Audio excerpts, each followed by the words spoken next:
So in this portion that we're going to do this week, Ve'echanan, and the portion we're going to do next week in the Torah, Ekev, which is my bar mitzvah portion, we have the Shema and the V'ahavta, and we have the second paragraph of the Shema. Now, both paragraphs contain some interesting words. If you do this, you will get that. And in English, we know this by the Sanskrit word karma. For some people who are into science know this is Newton's third law. For every action, there is an equal and opposite reaction. Now that's very black and white.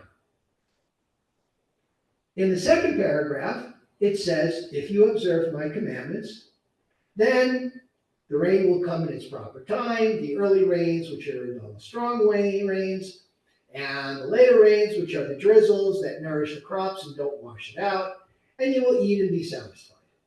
And then it goes on at length to say that if you don't, try to remember the exact words, but the sky will be like iron and the ground will be like bronze and it won't produce anything. In addition to that, twice in the Torah, we have this thing called the tochacha, which means warning or admonition.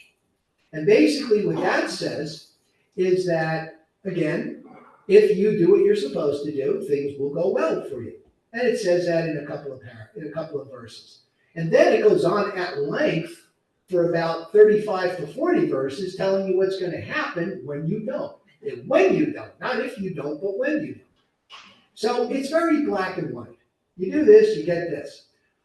We know, however, that in life, this is not usually the case. You could be one of the most biggest philanthropists, a do-gooder.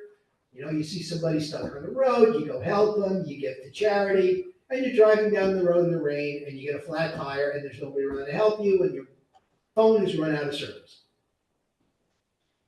It happens, right? That's what happens. So you think, well, wait a minute, I did what I was supposed to do. Why didn't somebody just come along and with a parka and an umbrella and change my tire for me, right?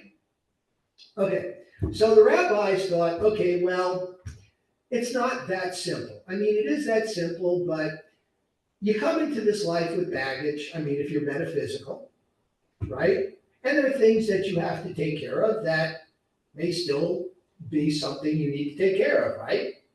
Okay, again, how do we deal with this? What do we do for this? I mean, besides rationalizing it and finding a reason why, well, it's not so black and white. Because in a way, it really kind of is. Now think about this. If you're a good person with a sunny disposition, you're going to attract similar people. You're going to attract positive people. Positive people, or people that are trying to be positive, are going to want to be around you. When they see you doing good and you being happy about it, they're going to want to do good. When they see that it's been raining and you've been doing good, and there's a thunderstorm and you get a flat tire, you don't gripe about it. You just get out of your car and say, okay, whatever I got to do it, and move on and get it out of the way. You deal with things. You're going to be an inspiration to people. And people are going to think, wow, okay, so life ain't so hard maybe. But if you're not such a good person, if you gripe and you complain, we all know people like that, right? You don't want to be around them. There's always something. Remember Roseanne and Dan on Saturday Night Live? There's always something. And you just don't want to be around those people. And their life is miserable. They don't take care of things. They always look on the dark side of things.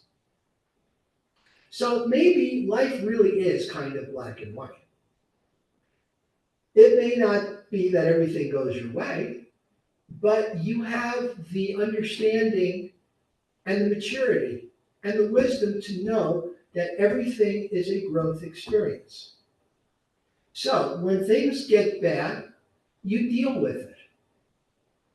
Okay, so you do your best with the commandments. We know that sometimes we don't always get it right, and that's okay. And we don't want to live our lives thinking, oh my gosh, I didn't do this right. I'm going to get punished. Because Judaism wants you to do more. You don't do commandments because you're afraid of the consequence. I mean, you should be concerned about it, yes. And you should fear God.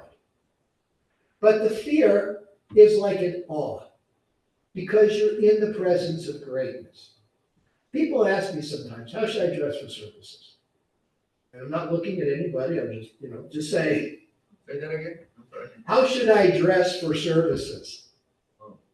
Now, I kind of have the feeling that, if you're here, good. Whatever makes you comfortable. And I know it's 100 degrees outside, so if you come in a little bit dressed down, I'm not wearing a jacket today because it's 100 degrees out, it is what it is.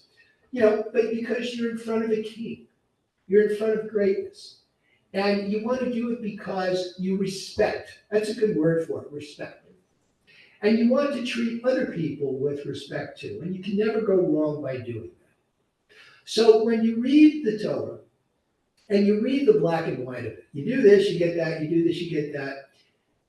Yes, you want to respect it, but just remember, okay? Life can be challenging. We don't know why.